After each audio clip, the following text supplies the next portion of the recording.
Hello everyone, welcome to Inside the Annex, a podcast hosted by Chester, Ian, Josh, and Peter.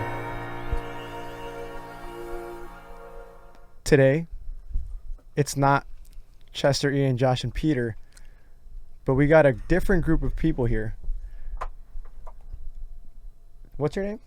I'm just kidding. Today we're going to be talking about our schools. Yay! Woo! Thank you, Josh, for applauding. We're going to be talking about our college campuses. We are all currently in college, and funny enough, we're all actually in the same year. So this is going to be quite interesting. I think we're all different majors too. This is crazy. Oh wow. Yeah, this is a very diverse group of people. Diversity. That's great. Yeah. That's great. Let's go around. I'll go first and introduce ourselves and the school we go to. What major we are, and what type of school it is. What type of school, like public, private, that type of thing. Is there anything else than public or private? Okay. Trade. Oh, that is true. That's true. Trade school. Oh. We didn't invite trade school people. We don't want to hear about that. No, I'm just kidding. You're being a distraction. I know. Okay. My name is Chester. People call me Chuck, if you guys haven't already known. I forget this. I haven't done this in a while. Like, this is kind of weird. I think it's because it's like more high tech. Are you nervous? I'm a little nervous. I'm not gonna lie. This is just too good of equipment. I need to be brought down again. He's all, Lord, humble me right now. So he's gonna. Hey, so I'm Chester. I go to Vanguard University. Actually, not that many people know about that. I go to Vanguard University. It's a Christian university in Costa Mesa, California. Very small, has a student population of about 2,000 people, including commuters and online. Oh. I didn't know that. Yeah, very small. My major is criminal justice under the sociology department.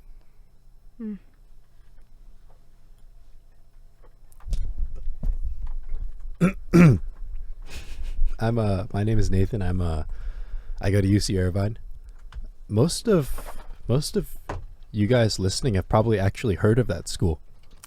No, I say that completely seriously because I remember when I was applying, I actually hadn't heard of it until I was like looking for colleges to apply to. So, but I think the school is like, it's on the rise or something. So, On the rise for like what? Like it's getting more popular. Oh. Like people, like the population's growing. More people are applying. I'm not sure how big it is. Definitely bigger than 2,000.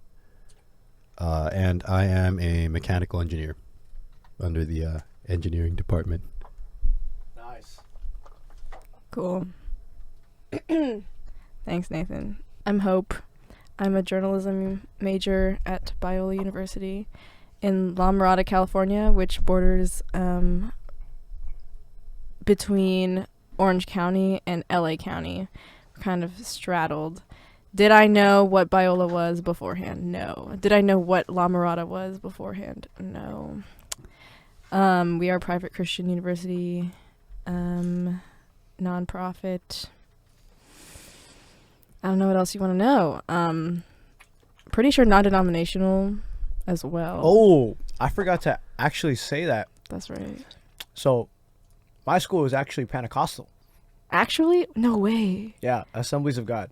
I think that's actually a huge part compared to Biola, which we'll talk about. We're actually at Biola right now. Oh, yeah. You're just going to dox us like that? I just want to make it clear that we did not buy this equipment. That's why you can't make money off of this, actually. Yes. Yeah. Yes. That is actually correct. This is nonprofit. This is nonprofit organization, but I'm just kidding. There's no but. UC Irvine is also non-denominational in the fact that it doesn't have a denomination.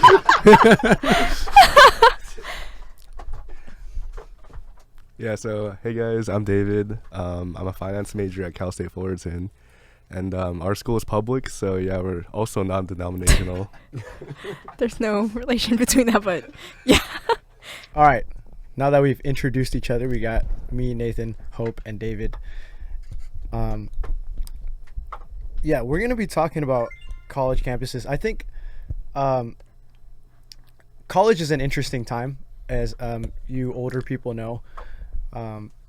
But I think right now, I think college, I don't know if you guys would probably agree, even for public and private, it doesn't really matter. College campuses and college life isn't what it used to be. I think when you hear from your parents what college used to be like, what type of clubs and what types of things go on, it is not the same. And so I do think that God is working very powerfully in collegiate Christians right now. I don't know if that's pretty evident to you guys, at least for me. Yeah. Oh, I guess okay. I also went to a junior college. I think that's a huge part too. Which was Chaffey College. It was a public junior college, and so I've kind of seen a glimpse of a public university, and then now versus like a private Christian university.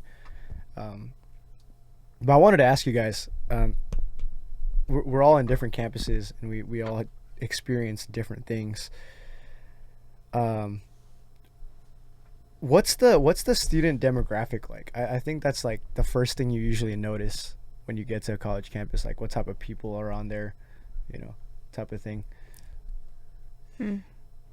Like officially, like the numbers, quantitatively or qualitatively? Oh. She's been waiting to share the numbers. No, I'm just asking.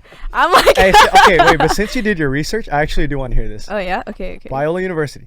This is from datausa.io. Our undergrad tuition has grown 2% from 2020, and we're looking at 44K, a little over 44K.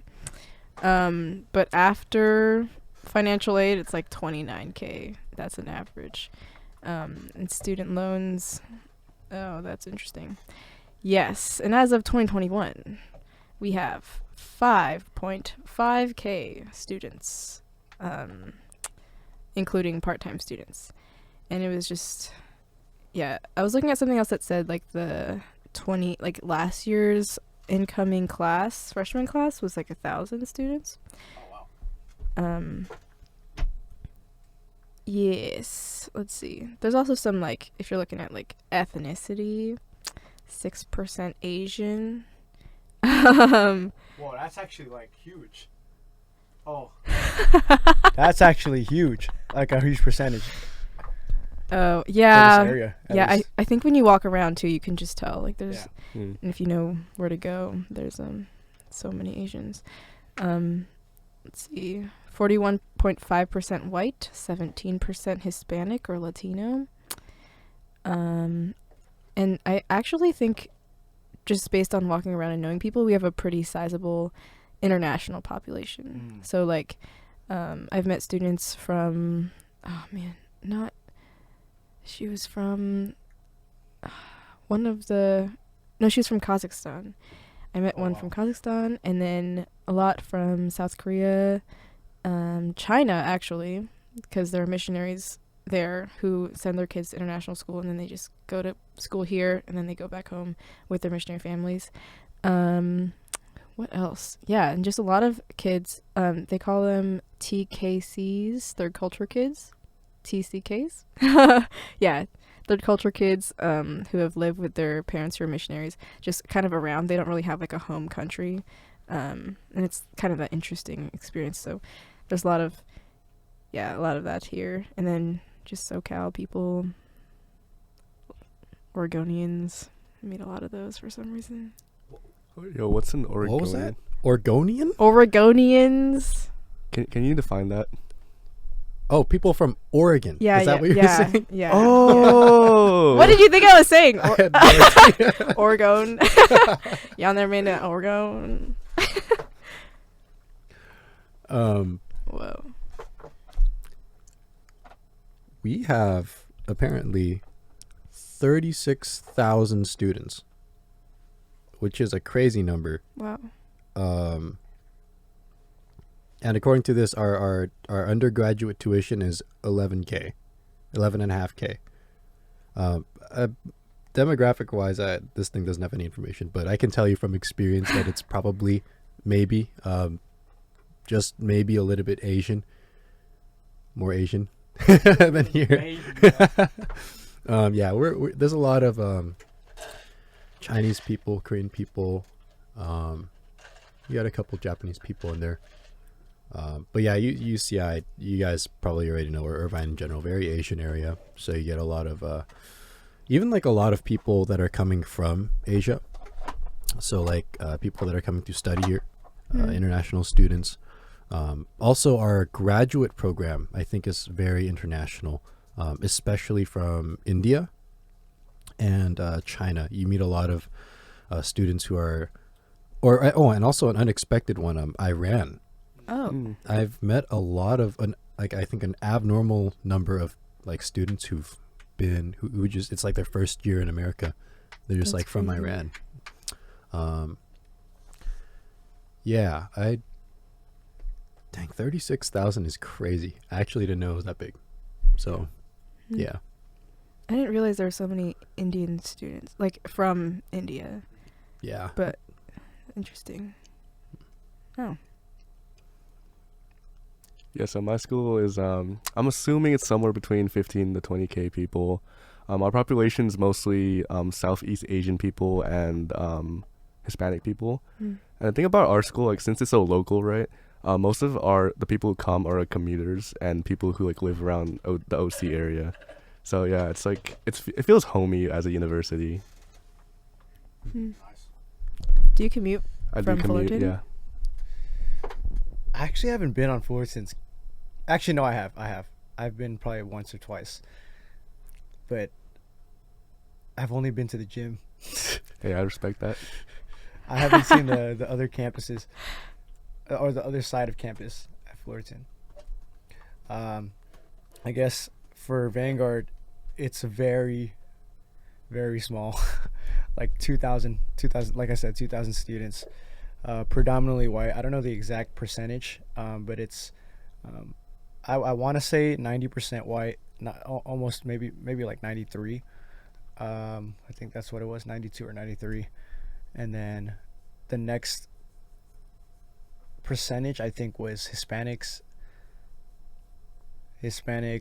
and then everything else follows. And so it's it's pretty rare to see other Asians around campus. So culture is definitely, it's way different. Like when I step onto UCI's campus, I mean that's different because it's a public university, but even like Biola's campus, just seeing the people around and how they interact, I would say it's different than Vanguard, because Biola's already kind of small, and then you divide that number by 3, and now you have 2,000 people, and it's kind of weird because you see the same thing like Biola. In some ways it's very similar, like you see a lot of the same people over and over again, but you really can't escape them because there's even less people, there's nowhere to hide. The campus is small. That's so real. you get into problems with people, it's a wrap. You are forced to reconcile. No bridges are being burned because all the bridges must be there. Exactly.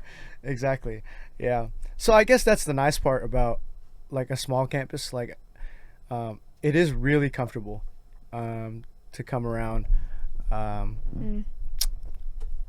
It's bubbly yes, but in the positive and the negative sense, I think. yeah, Yeah. absolutely. Yeah. Absolutely. Also, I looked it up, and fall 2023 at Vanguard, 48% Hispanic, 30%. What the?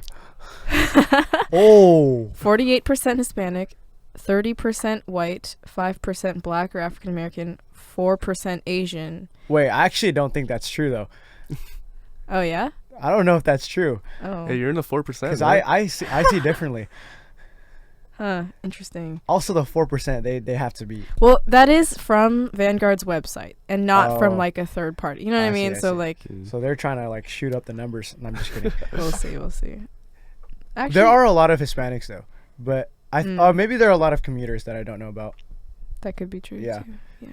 But, dude, it is like very predominantly white. Mm. So that's not that is a bad thing, but it's a lot different from how I grew up, where I'm from. So it's definitely a new, like I've made so many new friends. What's the demographic of like who you grew up around? Mostly Asian, because my city was Asian, but it was Asian, Hispanic, Black. Those are the three like most predominant. So basically minority group. But yeah. Anyways, I do want to get into the juicy stuff though. I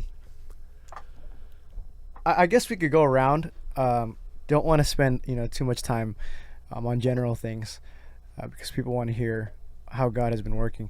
But I guess what is one thing God has shown you specifically through your campus?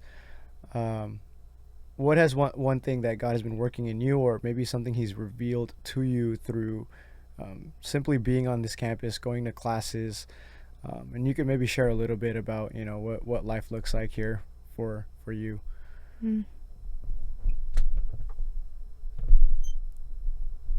Yeah. Man, UCI is such a picture perfect place. Like you walk around the campus, people hate on it, but I like it. It's very nice. There's a lot of green. And the people there are they're nice people. But one thing about UCI, I haven't really been that much to any of the other UCs, but there's a lot more of like a quote unquote Christian presence here than I expected. Like at least by name, like we have so many Christian orgs, and we have like if you're on we call it Ring Road. There's like basically a big central road that goes around the campus. It's a circle. Oh, like a ring. Yeah, almost like a ring, Sorry, I just kind of got a ring. To it. Like if you go, Bro.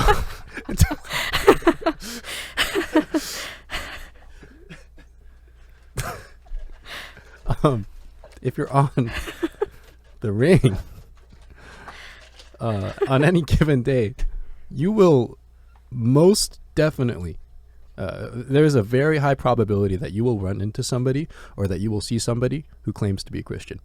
That they will either come up to you, or there will be a booth, or you'll like walk by someone, you'll overhear a conversation.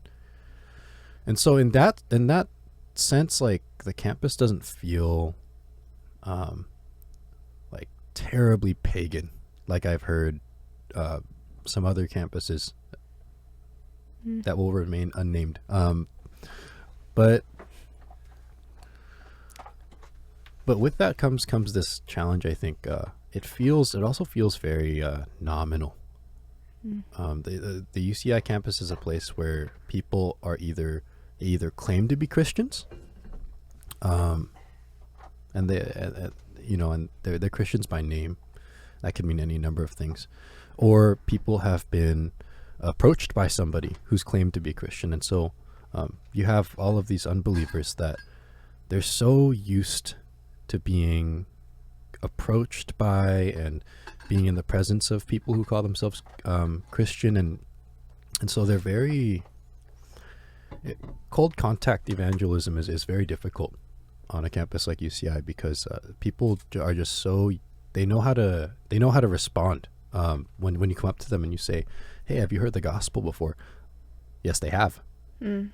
They've heard it. They even just that statement, they've heard it like 1,000 times, probably at least 2 or 3 times in the past week from any number of different people. And so you have people that, I mean, even just like I think yesterday we were out on campus, and like there was like I think more than a couple people who you go up to them and you don't have to mention that you're a Christian, but you just go up to them, you say hi, and then they will give you a blank stare and they'll completely ignore you.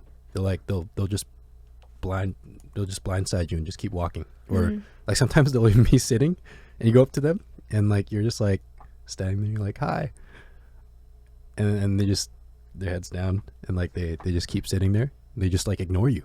Like like they've grown, I think, that comfortable, or maybe comfortable isn't the right word to use, but they're so calloused in the sense that it's been like there's been so much abrasion and like apathy. Yeah, like there's scarring there. Not like emotional scarring, but like you know, something has pierced and rubbed, and then it's just there's like a thick buildup of like resistance there.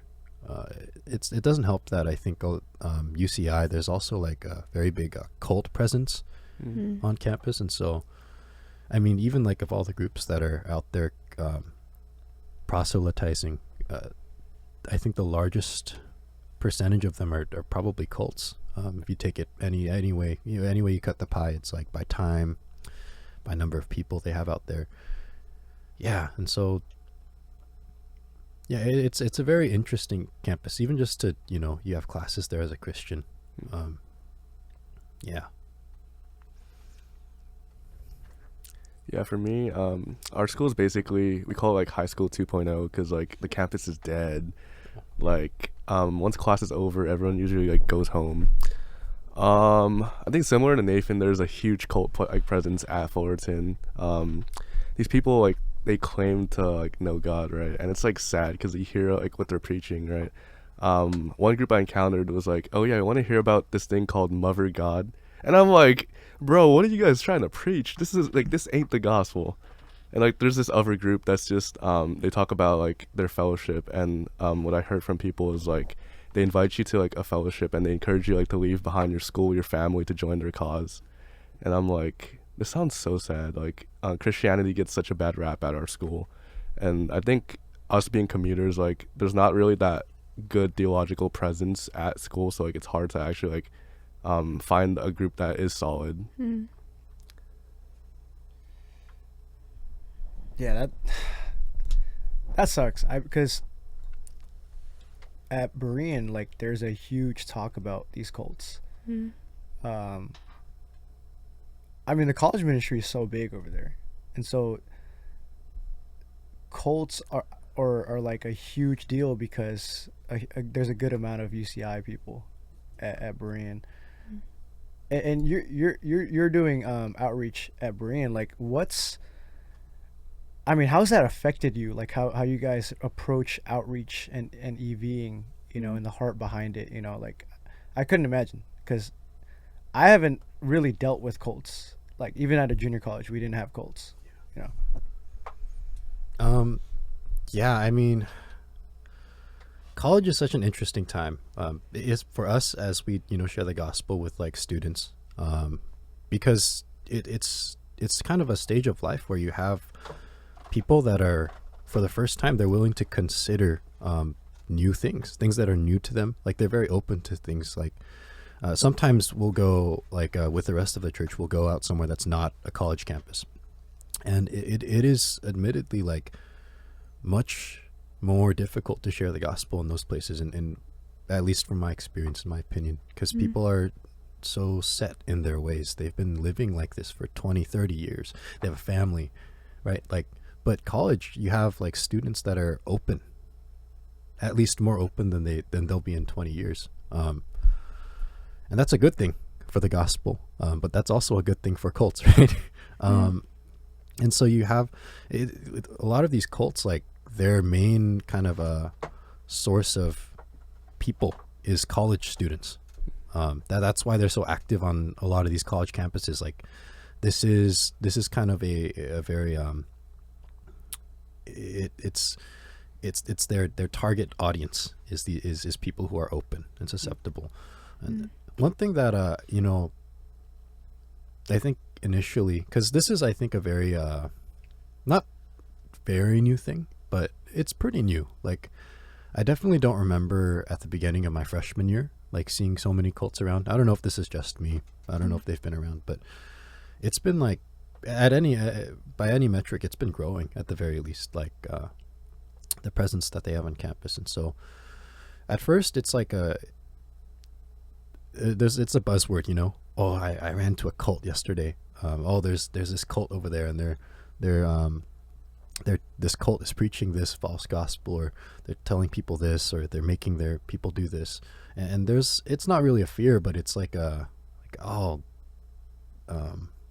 they are our enemy, which is true in a sense. In one sense, like there's a very real battle for the truth that's being fought on these campuses. But one thing that I've been so encouraged by, even in our ministry, I see people who you realize that these people, the cult people, they need the gospel too. And not only that, but like the people that you run into on these campuses, they're like your age, and they're in this cult, and most of them haven't been there for too long, like because they're college students.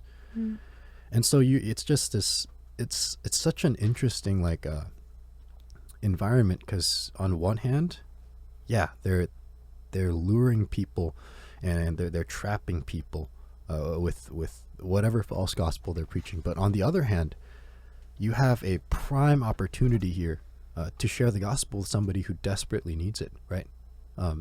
Like quite honestly, on a secular campus, cult members are kind of the only people that'll come up to you, and they're willing to talk about spiritual things. And so yeah, in our ministry, like I see that people are realizing that, and they're taking the initiative. I know people that are meeting up with like cult members, doing like Bible study with them. I know people who used to be in cults, and now they're going to church. And so yeah, it's such an interesting like dual.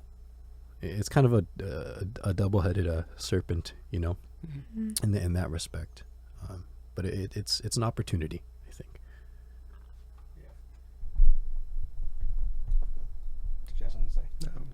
No, Hope, I think for us it's a little different.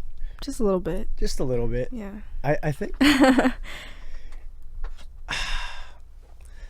don't know. Okay, because I think Vanguard and Biola are similar in many ways, because we're both a private Christian university. So I think most of what we like wrestle with and what we see might be very similar. I don't know, for me at least, it's very kind of like how Nathan described UCI. It's very nominal. So there are a lot of solid believers at Vanguard that I respect very much. They're very encouraging as a brother or a sister. But there's also this growing amount of nominal Christianity within Christian universities. Like just cultural. Yes. Yeah. Like I just talked about it with Pastor Hanley on one of the segments not too long ago, and Pastor Hanley went to Biola, and he went to Talbot. And so did Pastor Nate. Well, So- he only went to Talbot. He Oh, wasn't yeah, here that's for right. undergrad. Yeah. That's right. But they were on this campus. Yeah. And what I can hear from, you know, people who have been through here like for the past maybe 20 years, it's not the same anymore, if that makes sense. From what it used to be. I don't know what it's like over here. I don't know what you see. Yeah. I think it's really interesting that David and Nathan were talking about cults, because, and kind of the same cults. Am I wrong? Like, Most likely. yeah, I think it's pretty interesting to see, just correlation even across geographic space. But thinking about that, I'm also reading 1 John right now, so seeing a lot of sorry, don't think about it too hard.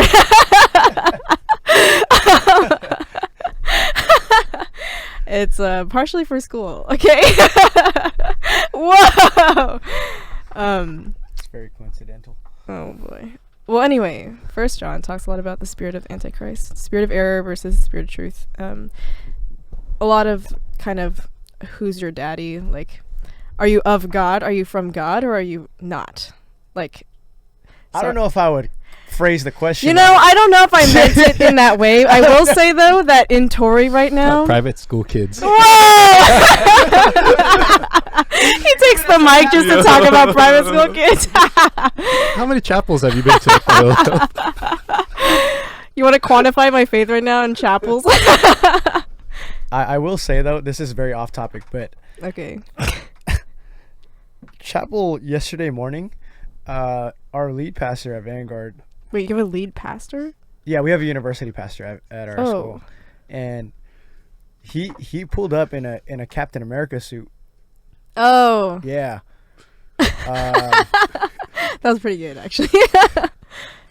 It was so funny because at the end of the sermon, when he was praying, he lifted Thor's hammer to pray. I'm not speaking against him. Like it was just really funny. I think that's funny. You won't get this at a public university. You know what I mean? Well, yeah, not unironically. Yes, yeah. yes. You'll get people who are dressed weird for sure. Maybe not Captain America though. I'm envious. Huh. It was for context to show the armor of God in Ephesians 6. But yeah, sorry. Anyways, just kind of the who do you come from and who are you of? And then I was talking about that because in our classical Socratic honors college at Biola University, it's called Tory Honors College.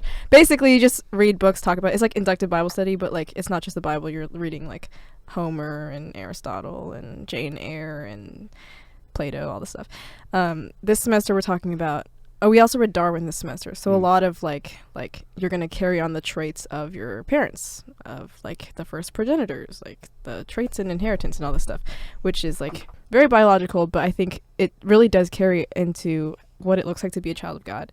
And it's just interesting to see the manifestation incarnate at your guys' schools of these cults and the cult presence that I don't see people evangelizing to me at Biola or telling me about God the Mother and stuff.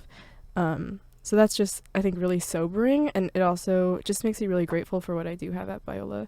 That just gives me a space to reflect on my faith and kind of be, it's not that I'm like not on the offense or on the defense all the time, but I think it manifests itself in a different way. And it's a lot more like personal and reflective about myself and a lot more relational. Than kind of like going out, and the mission is not like that person's not saved, I'm gonna like evangelize to them, XYZ, all this stuff. But yeah, so I would say that I don't know how much context to give because I first got to Biola and I grew up very like conservative Christian. So I got here and I was just like sinning every day, judging everybody and telling them in my head that they were going to go to hell because I was like, hey, yo, why you lifting your hands in worship, bro? Like, why you... Dude, I'm being so honest right now, okay? I was so judgmental. I was in sin, period. Yeah. And I think just judging everything from like how people dressed, how people talked about God, like what they called God, and like would you start your like people who like prayed like saying like dear Jesus and I'm like you're only praying to the Son and not the Father, like so then I was so judgmental. All that to say, I think Biola has really grown me to understand, and I say this a lot, there are many right ways to do a right thing well, which doesn't nullify that there's a wrong way. There is a wrong way, but our God transcends us, beyond us, and I don't think there is one right way to sing a song. Okay, maybe that's debatable, but I'm thinking like musically. But in the sense of like the people that I've met here, I've met just encountered people in different stages of their faith. So people who've grown up in the church like me, people who are very strong in their faith, also people who are doubting, people who are questioning, and we actually have like a pretty good like support group of people who can help you if you're doubting. And it's not just like a poster of like, hey, if you're doubting, come see our group. But it's like there's just like pretty solid guys who can talk to you, and that's been really helpful just to see that kind of like encouragement and also willingness to ask questions, and ask hard questions and to listen to those kind of questions. There's someone in my cohort who came in he was definitely saved, but he was just kind of questioning everything. And he actually got confirmed into the Anglican denomination earlier this year. And that was just a joy to be there for his confirmation, actually, because I saw how he was so like untethered freshman year, and now to see that he's like, not that he's found God, like I knew that he had met the Lord, and that he was saved. Like I heard his testimony and I'm like, you are not the same guy in high school. Like I didn't know you in high school, but like you are different. There's no denying that. But he was just questioning a lot of things, and just reading the books here, and then I think with like Tori, and he just seeing how he is now Anglican confirmed, and like he doesn't feel like he's floating around different denominations, was really cool. Not that I was like, oh, you're not my denomination, too bad, Book of Life, who, you know, but it's like but it's just more like I'm just glad that the Lord reveals himself to different people in different ways, and I'm really glad Biola encourages that, or at least the places I'm in. And I mentioned that I was in Tori because I think Tori is such a fruitful space to establish relationships with mentors and talk about your faith in this way, and encourage other people to talk about their faith in like our little inductive Bible study stuff, because we do read Bible, and that's a big part too. But outside of Tori, I've heard from friends that sometimes it's just hard to ask, like, how are you really doing, you know? Because in our papers we write about like theoretical applications, which sounds like a paradox, but it's like theoretically I would apply this Bible verse in this way, or like this would change someone's life in this sense, kind of thing. But I also know people who, you know, they proclaim Christ, or they proclaim to be even like Bible majors. That's hard, you know, to be, because I think that kind of relationship between what do you study and versus what do you believe, and it's very easy to be like, my teacher said this and I'm complaining about this homework, but when your homework is to read the Bible, like check your heart, you know. Yeah, so that's Biola, and it's changed me a lot, and I'm definitely like a little more, I don't know if liberal is too like bad of a word, I don't know, but it's just Yeah, no, it is. yo, I'm getting judged right now. But I'm just I think what seeing you God want to say differently is more open-minded. Okay, yeah. See, I just don't have the politically correct words to use to articulate. Yeah. See, hey, we've been what, PR trained, man. Hey, once you do a podcast, you just become PR trained. PR trained. That's right. Yeah. Yeah, but it's just been, I think going to Biola has like helped me understand how to understand God more, just knowing God more, which is like so simple and kind of childlike, but that's really cool. It's very formative for me in my own faith, which is great, because I'm like, wow, I'm really not running into people like proselytizing to me, but yeah, nice. Well, I just want to say, in case any Tori people are watching, in case any faculty are watching, please give me an admission. You want to do undergrad again? No, okay. You know, I showed up to one of her Tory things last year. This is gonna be a tangent. It was my right favorite thing. Whoever's editing this is. It was my favorite thing. Like, and this is where like I think that there's such a difference in culturally what it looks like to be a believer at like a public versus a private university. Like, it was kind of crazy to me, like sitting in a classroom and sitting in a circle, in a circle, books out. It was on Psalms, right? Yeah, it was a Psalm session. On Psalms. Everyone has has their Psalms Bible out open on the desk. Yeah. Wow. And like the teacher is like, the teacher's getting excited about the Bible. Yeah. You know, my professors don't even get excited about engineering. That's so true. So, oh my like, gosh. Wait, that's actually so sad. But that's it's a privilege that they have here. Yeah. I mean, it is a privilege. Yeah. And being at I think public university, you see God working in different ways. namely, I don't know if maybe see isn't the best word, but your See? faith is increased. Like, Oh. yeah, there's a lot. There's so many, I think, moments where I look around, even just like when I'm walking on campus and I see people doing different things. I see people walking by me, or when I'm evangelizing, or when I'm in class. Even like when I'm doing work or homework, like, where are you, God? I don't really see an end, a purpose to a lot of this. Whether it's personally or whether it's like how is a school full of 35,000 students, most of whom are unbelievers, and most of whom are not, they're not, it doesn't look like they're going anywhere closer to you, God. Like, what is this accomplishing for your glory? But you come face to face with that reality that you don't have to see what he's doing in order for him to be doing it. You don't have to see the work that he's doing in an individual heart, in the context of a population, in order for him to be doing it. And so in that way, like, it teaches you faith, and it teaches you to pray for people. Yeah.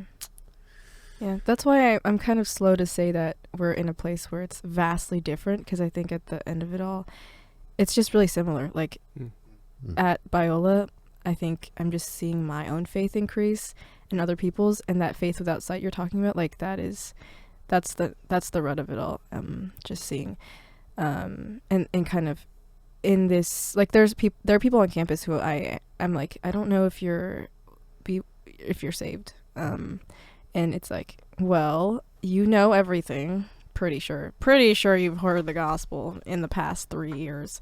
But just kind of that consistency of just still loving them with Christ's love, and then that faith without sight of, like, I believe that the Lord is bigger and more powerful than I am, and than what I can see.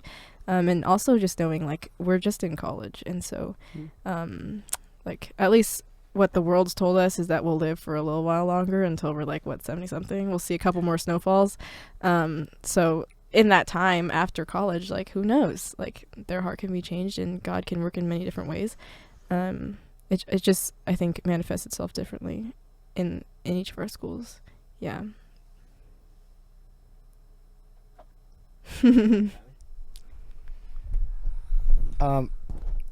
Yeah, when I got to Vanguard too, it was like a similar struggle.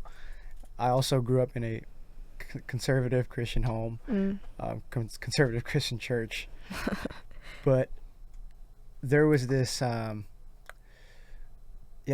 pride that I had because of the abundance of knowledge, and to be quite honest, I wasn't as knowledgeable as I thought I was.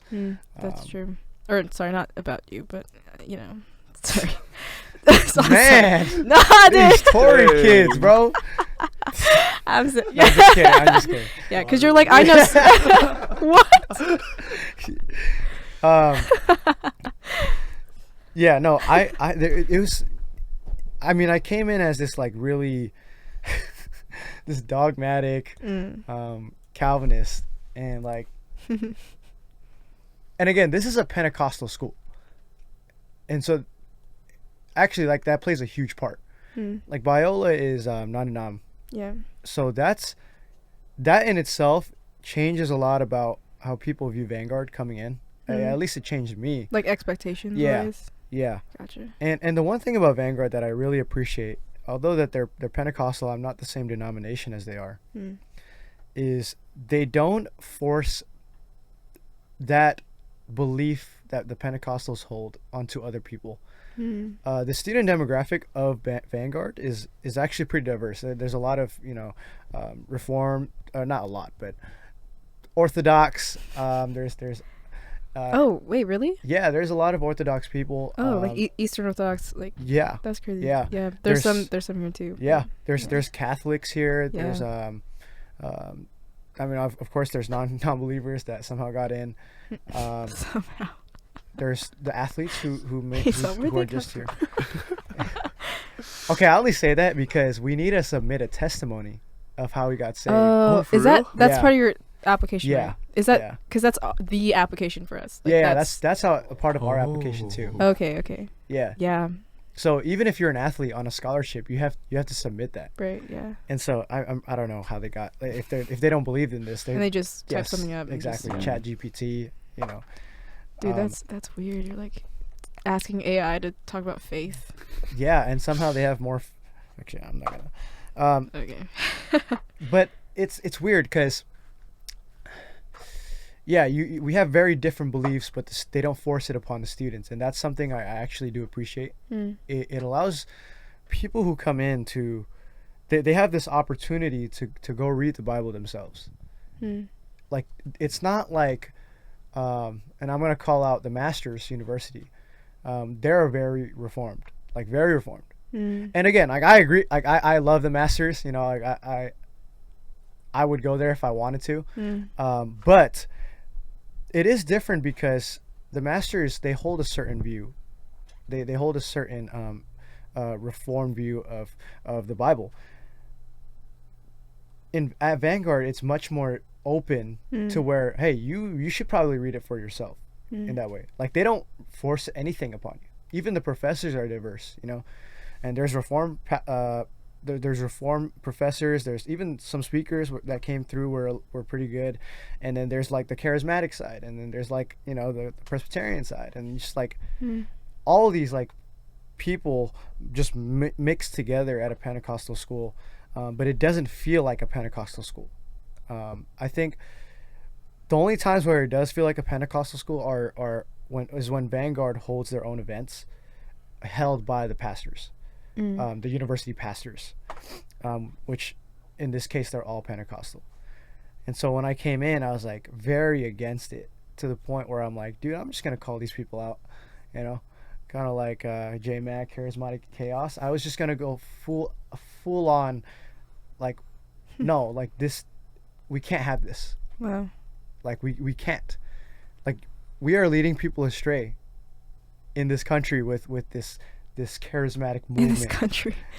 And so like I got humbled, obviously, you know, like the moment I got there till now, like God is still humbling me.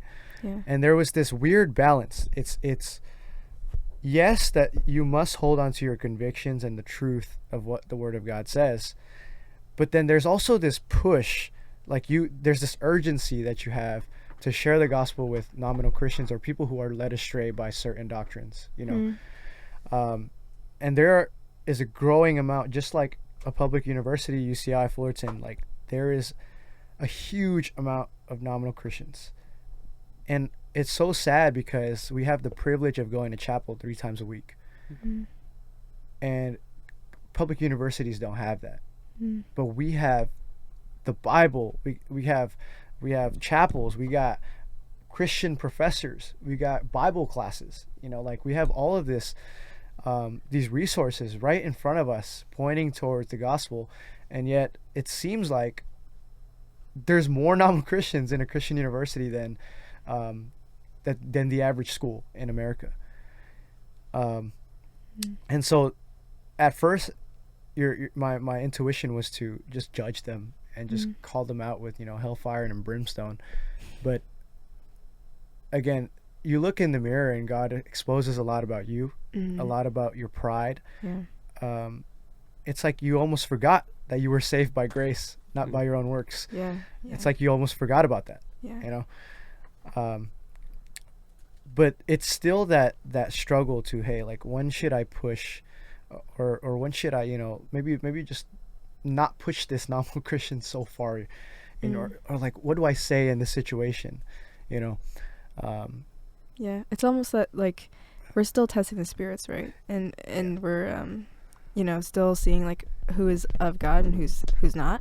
But it's also like, I'm not sitting here limiting God. Like, I only think God can work through him and that, maybe that woman, you know, or, you know. But like I'm not gonna determine God's bounds. That's not my prerogative. But also I'm gonna, you know, keep my eyes open until he comes, and just, you know, keep waiting on the Lord. Because like the scariest thing is, like, they will give you all the right answers. Yeah. Like even the question like, hey, how are you doing spiritually? Right. That's easier to ask at a Christian university, and they will give you the default Christian answer that everyone else gives. Yeah. I think that's what makes me so much more grateful for the friendships that I've made and the fellowship that I've tasted here. When I ask people that, and we really do share. Yeah. Because it's just been such a joy to witness and experience fellowship, not only at church, sometimes at home, and like rarely in the outside world, but at school. Like I can come to a sister here and call her a sister and cry with her or laugh with her and pray with her about certain things, and just be able to have these conversations of like, oh, like I'm sorry, like, and if it's about class or just even the smallest things, just to be able to experience that kind of fellowship, pray for each other. And I think that's just something that I've, it's been really cool at Biola. Yeah. Not taking it for granted, definitely not. Hey, I want to know, at public universities, what type of clubs go on? Because, okay, the reason why I ask this is because, or this is not a club, but at my last school at Chaffey College, I actually recently posted this on Facebook. And it was about, it's like a gay drag queen show or like bingo hangout. And honestly, like I wasn't completely surprised because when I was there, you can kind of see like the birthmarks of it slowly getting bigger and bigger. But I think this was the first time I seen that type of boldness in that community at that campus. I don't know. Explicit. Yeah. Like even in the advertising, you know, I don't know what goes on in public universities now. I think we, at least for Hope and I, we are in a bubble. There's a different kind of explicit. Yes. Like, yeah. Yeah. Yeah, so at Fullerton, it's basically high school 2.0. Like most of the clubs are either like frats, social clubs, or like business clubs. So basically, in my time at Fullerton, I joined the finance club and like the data analytics club, which was amazing because you know people are nice. You learn a lot about the industry. In terms of Christian clubs, though, like I joined a club called InterVarsity. It was basically one of those more worldly Christian ones, but I think it was decent in my opinion. They preached, although like the word wasn't like how you say saturate, or it was kind of saturated. But I think other than that, like most of the Christian clubs on campus are more for a social aspect and not for spiritual growth. Dang. Yeah. Well, for starters, yeah, we had actually something that sounds almost identical to that drag thing you were mentioning. It's like a drag queen inclusivity night of some sort. I remember seeing a poster for it last year, and I too was like, I was taken aback because I was like, wow, I can't believe we've gotten to this point. But yeah, clubs on campus. I mean, we have everything. Like when I say everything, I mean everything. Even just speaking generally. Do you have a hide and seek club? We might, honestly. I wouldn't even be surprised. We have one at Biola. It's like, pretty fun. We have this big, most schools probably like a club fair. In the park, there's a big park in the middle of UCI, and at the beginning of the year, all the clubs come out and they set up. And our church usually has our campus ministry usually has a booth there, so I get to kind of walk around and see the different clubs. I think this year I saw a Chinese death metal club. Ooh. Just to illustrate my point. What? Like, sounds kind of fun. I don't even know what Chinese death metal is. to further illustrate, just like death metal by Chinese people. Sometimes I'm walking around, and I see posters for a communism club. Like I'm talking like they got a poster of like they got Karl Marx on a poster. Oh, for real? And it's like, we need you, like in the Uncle Sam pose. It's like, and it's like that's appropriation. Like no, Use it's Uncle completely Sam like that. unironic. Like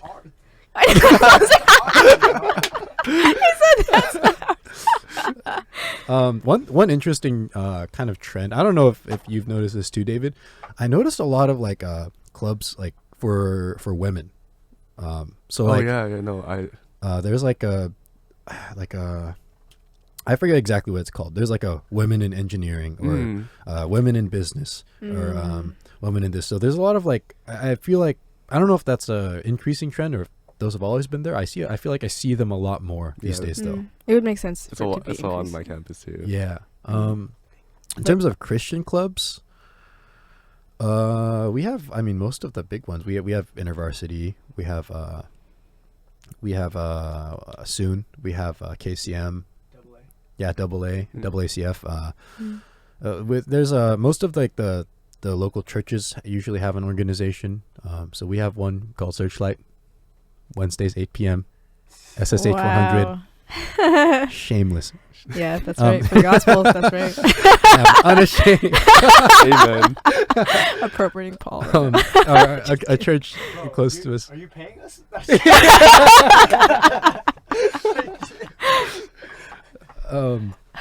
Yeah, there's, I mean, point being, there's like even in just the Christian section of that club where I was talking about earlier, there's like a good, like, I want to say 15 or maybe even more than 15 like booths for different clubs, like and so that's what I meant earlier when I said there's a lot of like there's a big like Christian presence by name on campus even.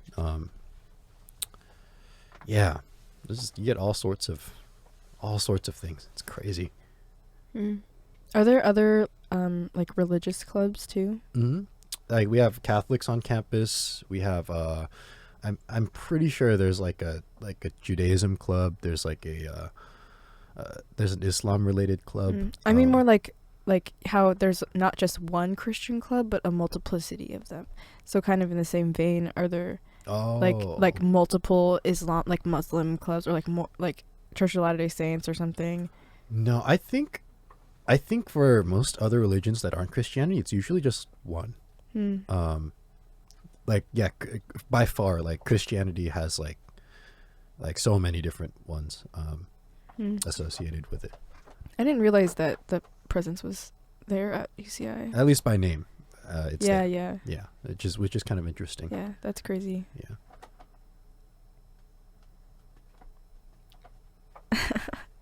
Wow. What's the time? It's 6. Oh, 58. Okay. Dang, that's okay. We said short. It did not go short. I already told you it wouldn't be. Yeah. Did I not? I was Humbled. No, not humbled. I knew too. I just try to.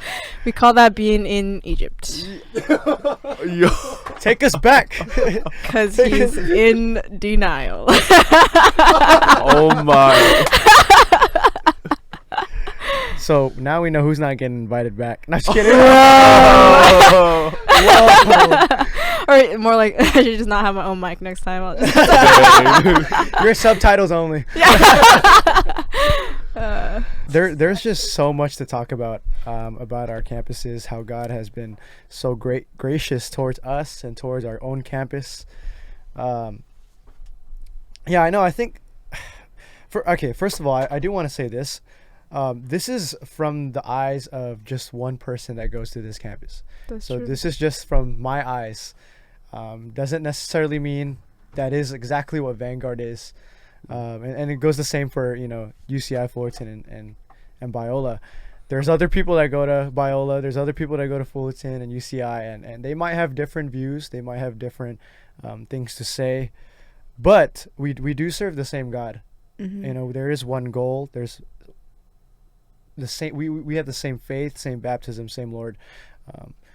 And so our mission remains the same between the four of us and whoever is outside of this room.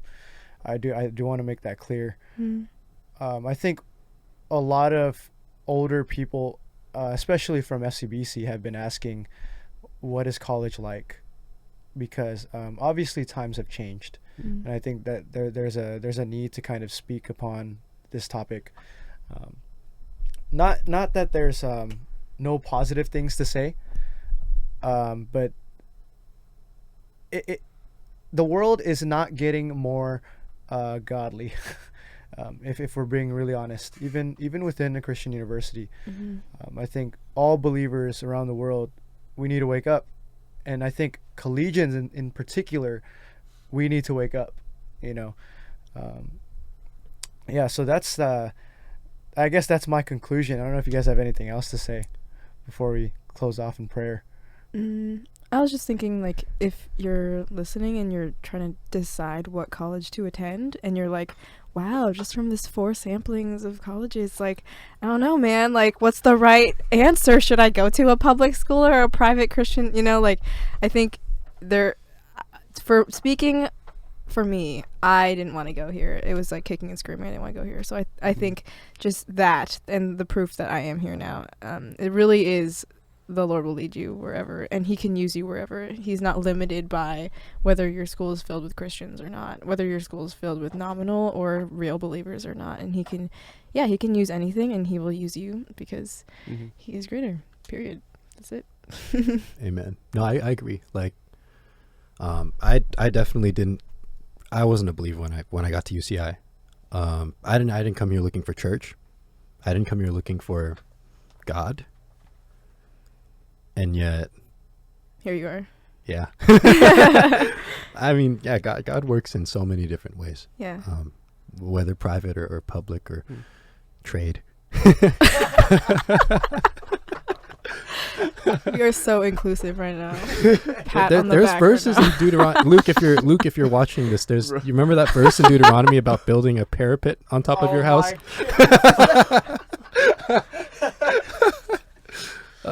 Yeah, but all that to say, like, yeah, God will lead, even if you don't want him to. He's gonna put you where he desires to have you, and thank God for that. Yeah. He's faithful to fulfill his promises, even when you don't want his promise to be fulfilled. Hound dog of heaven. For real. Yeah, no, like, I think just encouragement to share with you guys. I think God is faithful to his people. Yeah, I think like many of you, I didn't want to go to my college. I was kind of a little bit bitter at God for like Fullerton, but I think the more time I spent, like the more I saw like God's faithfulness in my life, I was like, if I went to another university, this probably wouldn't happen, right? So I think, yeah, it's good to remind yourself that God is faithful and God is most importantly sovereign above all else. And I think we can trust that God's plans for us is always what's best. Amen. So that's going to be the conclusion of this segment. Yeah, I don't doubt that either one of these people will probably be a returning guest in the near future. We may never know. But yeah, hope you guys enjoy. Hope, you want to close us off in prayer? Sure. Thank you. All right, let's pray. Dear Heavenly Father, we just thank you for just the time and the place that you've given us to really fellowship with one another. I just thank you for the salvation that we really don't deserve, Lord, and for the love that you have towards us manifested in your Son, Jesus Christ. And I just pray for each and every one of us in this room right now and everyone listening. Lord, in the places that you have placed us, God, wherever that is, I just pray that you would mold our heart, humble us, and give us teachable hearts and soften hearts to really hear you, see you, so that we can speak you, Lord, into the places that you have placed us in. And for the rest of our time here, would we just glorify you and your Son, and in your Son's name, I pray, amen.